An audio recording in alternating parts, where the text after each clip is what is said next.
Assalamualaikum warahmatullahi wabarakatuh. Saya dari kelompok 2 pengembangan bisnis. Sebelumnya saya Medani Gustiana dan ada rekan saya Vicky Irawan, Muhammad Reja, Akbar Septianto, dan Sobron Maulana Yusuf. Di sini saya akan mempresentasikan subtema dari kelompok 2 yaitu model bisnis. Apa itu model bisnis? Model bisnis adalah suatu model yang menjelaskan dan menjabarkan sebuah perusahaan untuk memperoleh suatu keuntungan.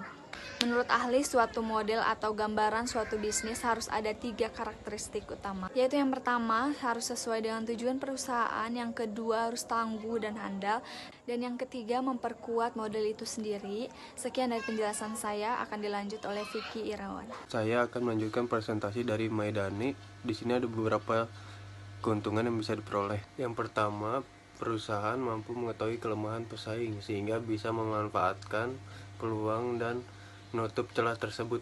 Yang kedua, mampu mengubah pesaing menjadi sekutu atau partner. Yang ketiga, membantu perusahaan memperoleh informasi sehingga bisa memudahkan dalam evaluasi model yang didesain dan dapat bersaing dengan perusahaan lain. Untuk selanjutnya akan dibacakan oleh rekan saya, Reja. Saya akan melanjutkan penjelasan dari Vicky Irawan, yaitu model bisnis untuk startup.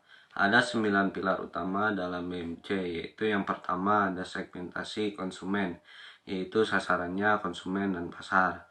Yang kedua, proporsi nilai, yaitu nilai atau keunggulan dari bisnis yang dijalankan. Yang ketiga, ada jalur atau channel, yaitu media promosi yang digunakan. Yang keempat, ada hubungan dengan pelanggan, yaitu bagaimana cara menjaga dan menjalin hubungan baik dengan konsumen. Yang kelima, ada aliran stream, yaitu pendanaan dan pendapatan bisnis. Selanjutnya ada kegiatan kunci, yaitu kegiatan efektif yang mampu meningkatkan nilai bisnis.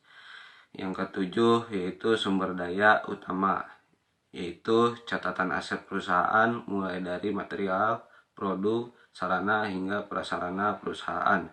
Yang kedelapan, ada mitra kunci atau bisa disebut juga key partnership, yaitu menjalin kemitraan dan kerjasama dengan perusahaan-perusahaan lain. Yang terakhir, ada struktur pembiayaan, yaitu keterangan secara detail mengenai kebutuhan pendanaan untuk seluruh aktivitas bisnis. Selanjutnya akan dibacakan oleh Akbar Septianto.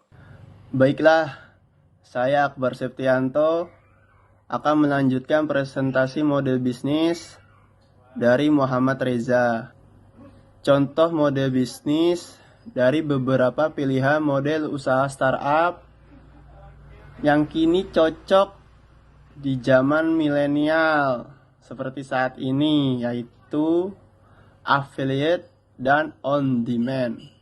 Affiliate marketing, model usaha ini dijalankan untuk memperbanyak traffic dan untuk memperoleh pendapatan dari sistem affiliate atau pemasangan. Model usaha ini mengandalkan link dari produsen di mana produknya ingin dibantu pemasarannya dengan biaya atau komisi sesuai kesepakatan. Kemudian yang kedua itu on demand. Salah satu model usaha yang kini menjadi primadona di Indonesia yaitu on demand. Model usaha ini menyediakan jasa untuk membantu masyarakat dalam memenuhi kebutuhannya sehari-hari yang terus meningkat. Seperti contoh jasa layanan primadona di Indonesia yaitu on demand. Model usaha ini menyediakan jasa untuk membantu masyarakat dalam memenuhi kebutuhannya sehari-hari yang terus meningkat. Seperti contoh jasa layanan transportasi online. Kita bisa lihat seperti JNE, Tiki, dan lain-lain. Baiklah, selanjutnya presentasi saat ini akan dilanjutkan oleh Saudara Sobron. Assalamualaikum warahmatullahi wabarakatuh. Saya Sobron Maulana Yusuf. Saya akan menjelaskan tentang contoh bisnis model. Ada beberapa pilihan model usaha startup yang cocok pada zaman milenial seperti saat ini, yaitu yang pertama freemium. Seperti namanya, model usaha atau bisnis dari kata free dan freemium ini menawarkan produk perusahaan berupa jasa kepada konsumen secara gratis, namun tetap dengan limitas fitur dan jumlah layanan. Jika ingin menikmati fitur dan pelayanan yang lengkap, maka konsumen harus mengupgrade dari reguler menjadi premium. Nah, ada juga ini fitur Gods. Model usaha fitur Gods ini menawarkan produk virtual yang relevan dengan kebutuhan konsumen dan akses yang terbatas. Untuk menikmati fitur tertentu, konsumen harus membayar produk dengan harga yang sudah ditetapkan. Maksudnya ada tahap-tahapannya ya teman-teman. Jadi ada tahap 1, tahap 2, tahap 3, dan tahap sebagainya.